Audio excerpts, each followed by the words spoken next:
చట్నీ కూడా లేకపోయినా ఇంకా బాగుంది. అసలు చట్నీ అవసరం లేదు దీనికి అసలు.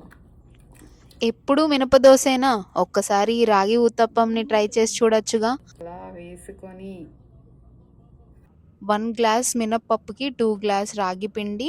నేను ఈ మెజరింగ్ కప్ యూజ్ చేశాను. అలాగే గీ కొంచెం అండ్ ప్రిపేర్డ్ బ్యాటర్. అండ్ దీంట్లోకి క్యారెట్, కొరియాండర్, ఆనియన్, మిర్చి ముందుగా కట్ చేసి పెట్టుకున్నాను. అది సరే కానీ నేను చాట్‌జీపీటీలో ఈ రెసిపీకి వాయిస్ ఓవర్ ఇవ్వమంటే చాట్‌జీపీటీ నాకేమిచ్చిందంటే కామెడీ స్టైల్‌లో, "ఇది నార్మల్ దోస కాదు బాస్. ఇది హెల్త్ డిపార్ట్మెంట్ నుండి డైరెక్ట్‌గా వచ్చిన వార్నింగ్ లెటర్. రాగి ఊతప్పం అంటే అంటే టేస్ట్ కన్నా డిసిప్లిన్ ఎక్కువ. తింటే సిక్స్ ప్యాక్ వస్తుంది అంటున్నారు. కానీ ఫస్ట్ తినడానికి కరేజ్ కావాలి. Out side crispy, inside healthy.